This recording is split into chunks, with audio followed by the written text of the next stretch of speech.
The hollow spire sat only half a mile outside Thistlebrook Hollow, beyond the orchard, down a path the village maintained mostly out of obligation. Beyond that, nobody seemed particularly interested in what waited at the end of it. We left the village behind, following the narrow trail into the countryside. It was the sort of path that told you exactly how often people used it. Not often. Then the trees opened. There it was. After everything I'd imagined, I had expected something dramatic. Instead, a squat, cracked tower half swallowed by ivy. This is it? I stood there, trying to reconcile the importance of the place with how aggressively unimpressive it looked. Destiny, it turned out, looked like a condemned storage building. Pim looked at the tower like a man secretly hoping for something more cinematic. Behind him, Veska had already shifted into her focused, dangerous stillness. Veska moved closer, examining the cracks in the old stone. She didn't look disappointed. She looked like she was trying to figure out why the tower wanted to be overlooked. Nothing this old survives by looking important. It survives by looking like nothing worth touching. There was nothing theatrical about it, and somehow, that felt deliberate. The others started toward the entrance. Lissa didn't. She remained several steps away, eyes never leaving the dark archway. It wasn't the expression of someone looking at an unfamiliar ruin. It was the expression of someone recognizing a place they had never consciously remembered seeing. You don't have to go in. Nobody would think less of you.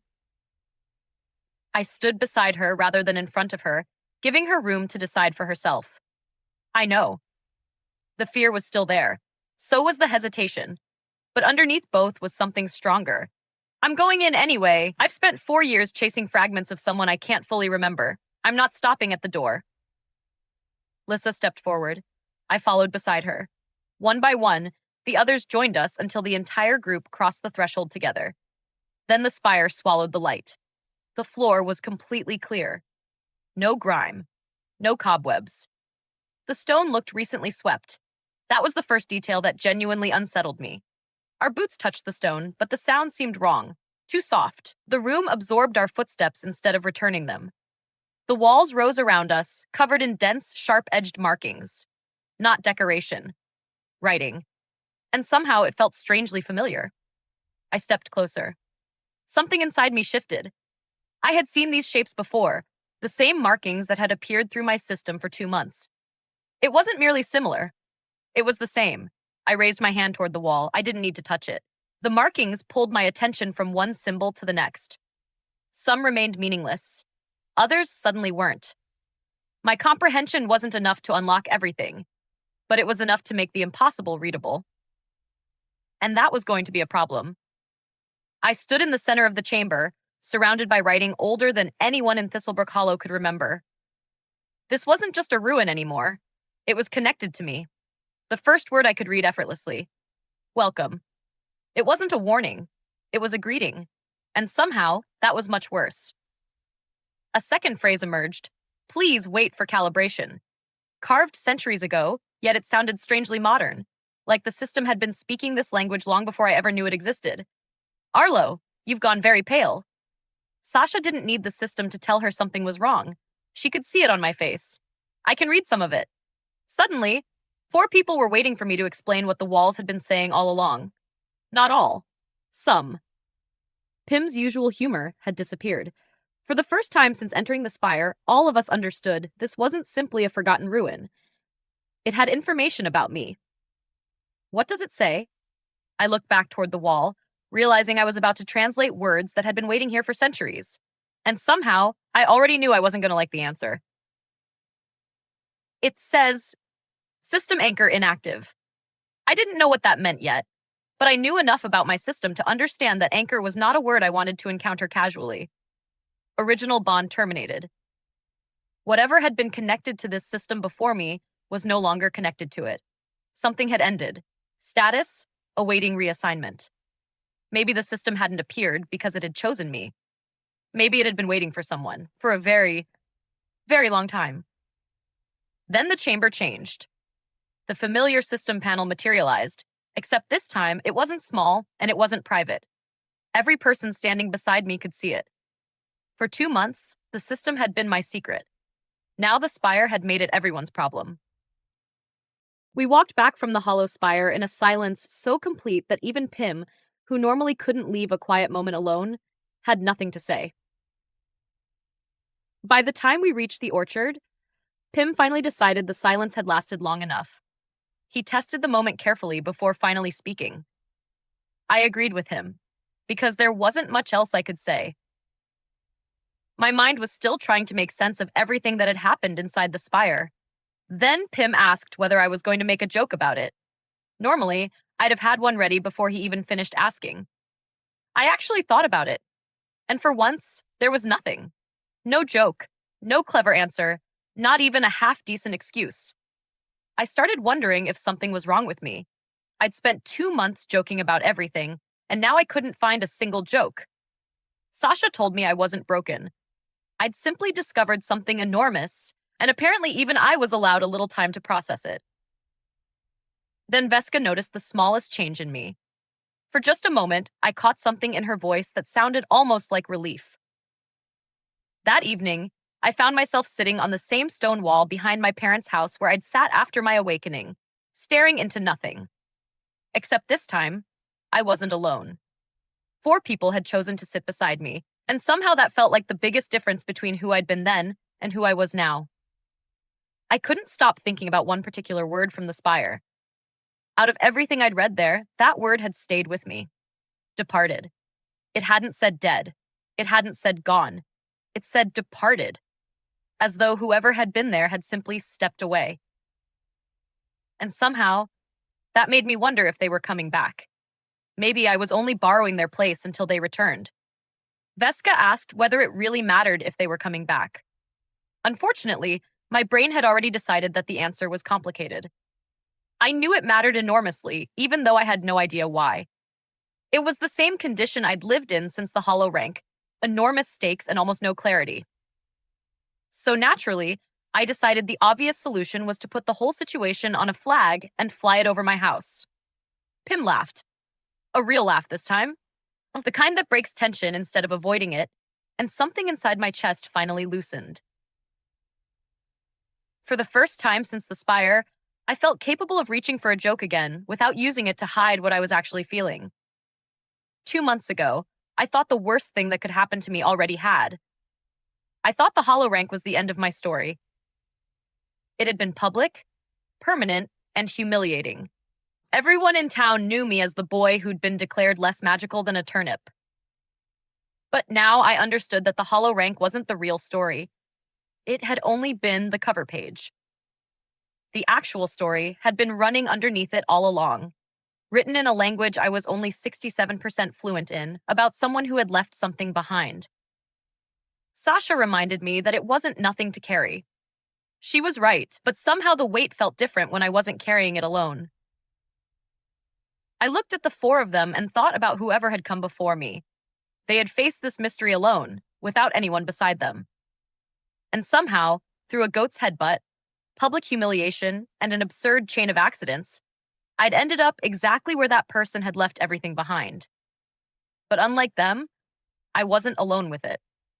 I had all 4 of them sitting beside me, freely choosing to share the weight of something none of us understood. Lissa finally put into words what I had been struggling to understand. Maybe that was the real difference between what happened to them and what was happening to me. Whoever that person had been, they had been alone with the burden for years. Maybe that's why the system was still waiting. Nobody had ever returned to share its weight. And suddenly the thought felt almost like a promise. Whoever he had been, whatever remained of him, he wasn't alone anymore. He had me. Then the system finally answered, quietly glowing above us. Bond level with system, 71%. Note, thank you. I looked up at it, and for once I had no joke to hide behind. You're welcome. And surrounded by people who had chosen to stay, I realized I was slowly becoming a boy who happened back. Life, having delivered one enormous, world-rearranging revelation, apparently decided I had rested enough. 3 days after the hollow spire, it sent Disaster the goat escaping again, this time straight into a Brindlewick trade caravan. Pim arrived at my door at a dead sprint, which was never a promising sign. He was waving his arms like the village had caught fire, and somehow the goat was involved again. It's near the caravan, Pim gasped, barely managing to breathe between words. I was already pulling on my boots because 2 months of chaos had taught me that Pim never arrived with good news. Then Pim pointed toward the market and delivered the sentence that made everything considerably worse. The caravan had a cage. Somehow, I already knew that cage was going to contain trouble. A wormling, Pim finally managed. A baby dragon was loose in the market. Disaster had opened its cage, and suddenly, I wasn't sure which creature I was more afraid of. What we found in the market was pure chaos. Merchants were running, carts were overturned, and a shattered magical cage lay in the middle of the square. And there, facing the tiny dragon, stood Disaster. The goat looked completely confident, while the wormling stared back in confused terror, apparently wondering why livestock had suddenly declared war on dragons. The wormling was trapped against an overturned cart while Disaster blocked its escape. Merchants screamed from a safe distance, and Corwin approached with his weapon drawn, preparing to make everything worse. Don't. I raised one hand toward Corwin before he could strike. For once, my mind was completely clear. The frightened wormling wasn't our enemy. Panic was. A panicking wormling with claws was far more dangerous than an angry one that still had a plan. Whatever happened next, attacking it directly was the fastest way to make things worse. I studied the scene again. Disaster wasn't attacking the dragon. He was staring it down. The wormling was terrified, and suddenly an idea began forming in my head. Disaster doesn't actually want to fight it. He wants to win. The more I watched him, the more certain I became. This goat wasn't a predator. He was a bully. Pim stared at me like I'd finally lost whatever remained of my common sense. But my plan was simple. If Disaster wanted to win, then all I had to do was convince him he already had. You want the dragon to back down from the goat? Pim asked. Unfortunately, that was exactly what I wanted, and somehow I was about to attempt it with a completely straight face. I stepped between Disaster and the wormling, raising both hands calmly. The tiny dragon peeked from behind me, while Disaster stared, apparently offended that I had interrupted his extremely important duel.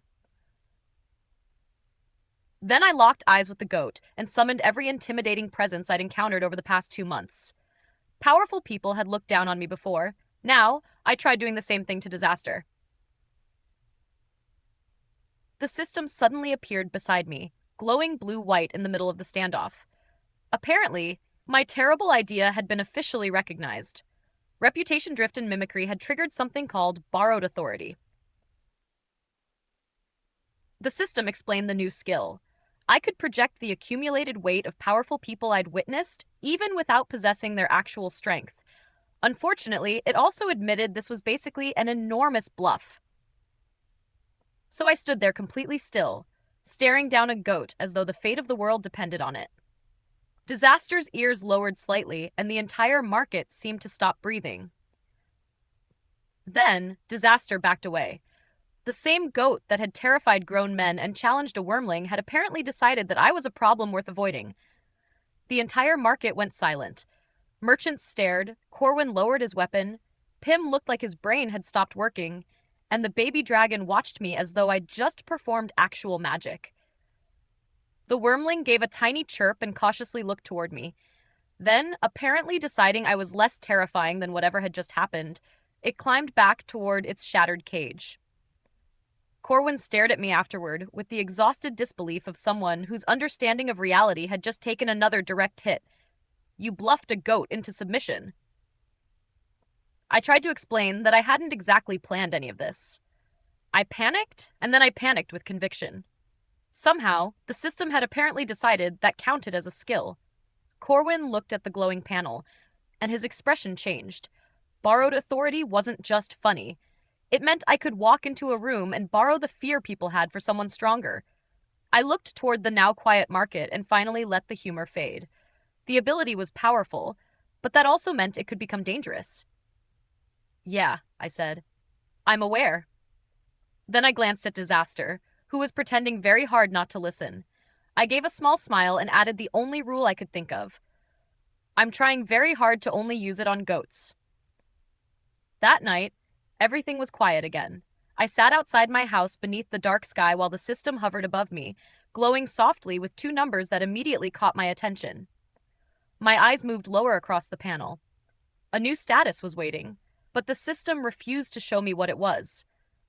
I needed 80% bond, and I was still 4% short. 4%. That was all that separated me from whatever the system was hiding next. I stared up at the glowing panel, wondering what kind of door was waiting on the other side. I should have known better than to expect sleep after that. I lay awake, staring at the ceiling, while even my imagination started preparing increasingly ridiculous disasters for whatever came next. The 4% took longer than I expected, mostly because, for once, I stopped chasing it. I trained with Corwin because I actually enjoyed training with him, bruises and all, and I kept sparring with Veska, despite discovering that losing to her was becoming strangely enjoyable. Somehow, getting beaten by Veska had become one of my favorite parts of the week. I sat with Sasha while she practiced restoration on the village injuries. Watching her work taught me something I hadn't understood before: patience. I walked with Lissa too. She had stopped searching my face for someone else. She was simply my friend now, someone who understood what it meant to carry a question alone. For about 3 weeks, I lived like an ordinary 12-year-old. Then the threshold arrived. It happened on an ordinary afternoon, while I sat beneath an orchard tree eating an apple I hadn't stolen. I wasn't training. I wasn't searching for answers. I was doing absolutely nothing important. Then I felt it. A warm, familiar pulse behind my sternum. Bond level 80%. Threshold reached. And with it came something new. A status tab called Transfer Protocol. I stared at the word, feeling that cold clarity that comes when you know something matters before you understand why. Transfer Protocol was dormant. Its conditions hadn't been met. The function was redacted. The activation trigger was redacted too. The system offered one more explanation. It existed to tell me that it existed. Nothing more. Then, unexpectedly, the system apologized for not being able to tell me more. I read that apology 3 times before realizing what was strange about it. Transfer, I said quietly. Transfer of what? Transfer of who? The system answered that it couldn't tell me yet. But strangely, it wanted to. That's not reassuring. No, it wasn't. And apparently, the system was sorry about that too. My thoughts drifted to the hollow spire, standing silent and completely cleared of dust. I remembered the word departed. The system had never once called whoever was there dead. I thought about Lissa's tears and the person she had once believed she was looking at. I thought about someone who had stood in that same place before me, holding something that was never truly theirs. And suddenly, Transfer Protocol felt like a door. One I knew I would eventually have to walk through. I didn't know when. I didn't know how. And I definitely didn't know what it would cost. For the first time, I realized I wasn't afraid of dying. I was afraid of where I might arrive. I had been thinking for so long that the apple in my hand had started to brown. I finished it anyway. After all that thinking, it still seemed like the sensible thing to do. Comprehension was still rising. Bond level remained at 80%. The next threshold was much farther away, and the system wanted me to enjoy the time until then. I told it I would try, and for as long as I could, I meant it.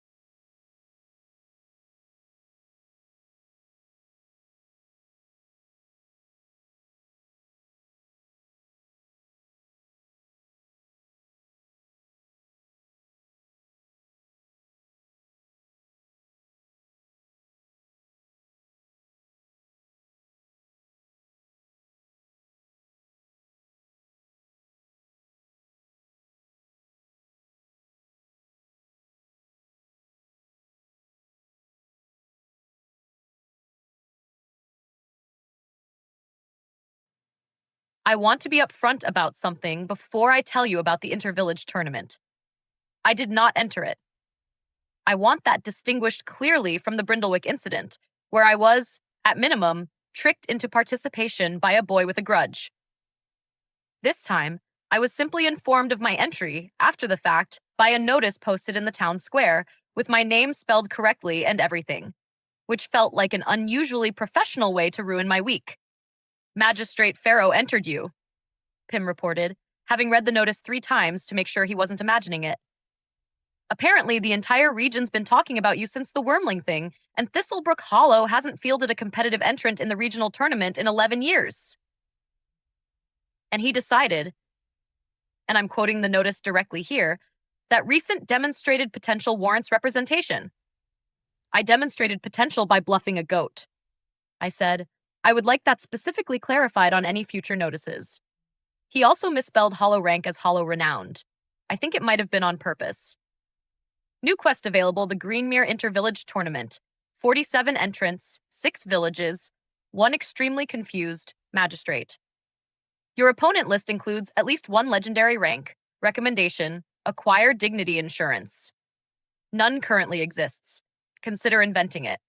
I don't suppose, I said to the panel, with the specific wariness of a boy who had stopped being surprised by his own destiny's commentary and had simply settled into a long-term tenant relationship with it, that you'd consider just not entering me into things. I do not enter you into things. People enter you into things. I simply narrate the consequences increasingly with feeling. That feels like a distinction without a difference. Most distinctions are, eventually, good luck. You will, against all reasonable expectation, need surprisingly little of it. The tournament took place in Greenmere, the regional seat, in an arena considerably larger than anything Brindlewick had managed, packed with a crowd that had, I want to stress this, because it remains, to this day, the strangest part of the entire experience, come specifically to see me. Not Corwin, who was competing too, having quietly, doggedly trained his way to a respectable seat in the bracket. Not Veska, who'd entered on a private dare from herself and intended, with characteristic bluntness, to finally find out if anyone here is worth my time. Me, Hollow Rank, Arlo Penwick, formerly the worst awakening result Thistlebrook Hollow had produced in 3 generations, now apparently a minor regional curiosity that several hundred strangers had traveled to watch fail spectacularly, or, worse, somehow, for my nerves, succeed. They're chanting something, I said, standing in the competitor's tent, listening to the crowd outside. They're chanting your title, Sasha said, suppressing what I could tell was a significant amount of laughter. The new one, from the Wormling thing. Borrowed authority isn't catchy enough to chant. They're not chanting borrowed authority. I went very still. What are they chanting, Sasha? They're chanting Goat Boy. I want it on the record that I have earned, over the course of 1 single year, the titles First Contact, Goat Whisperer, Unearned, Glass Cannon's Nightmare, and Borrower, and that none of them, prepared me for the specific indignity of 400 strangers chanting Goat Boy in unison with what I can only describe as genuine, escalating affection. I would like to formally request a rebrand, I told the panel. Request denied. The crowd has spoken. I find their instincts on this occasion impeccable. You're enjoying this. I am incapable of enjoyment in the traditional sense. I am, however, increasingly capable of something adjacent to it. And yes, currently, I believe that is what's happening. I will spare you the full blow-by-blow of every round, mostly because I do not remember most of it with any real clarity. That particular kind of fight, the kind with hundreds of strangers chanting an embarrassing nickname at you, has a way of compressing itself afterward into a handful of vivid, disconnected images rather than a clean narrative. But I will tell you about the final round, because the final round was against Veska.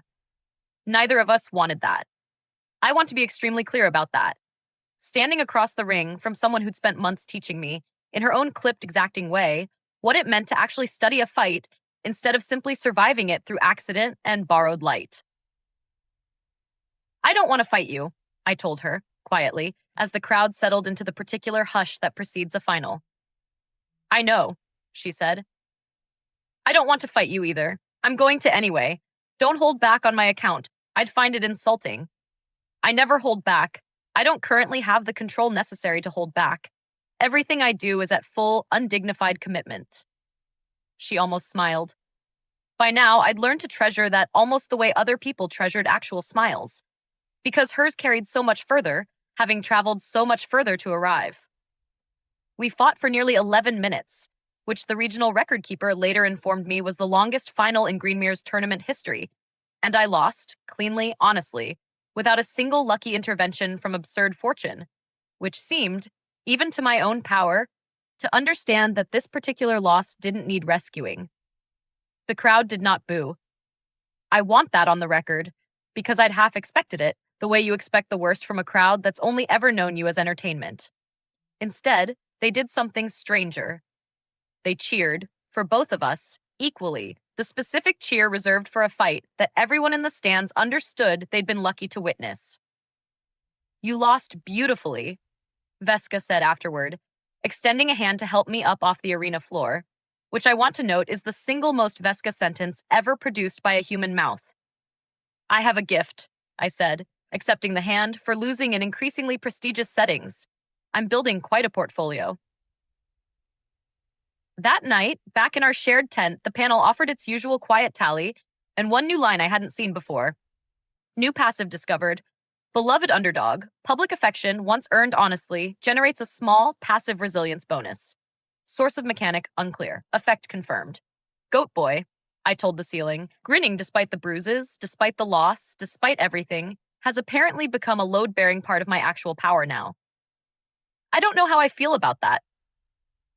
I would recommend feeling delighted. It is, by any reasonable measure, extremely funny.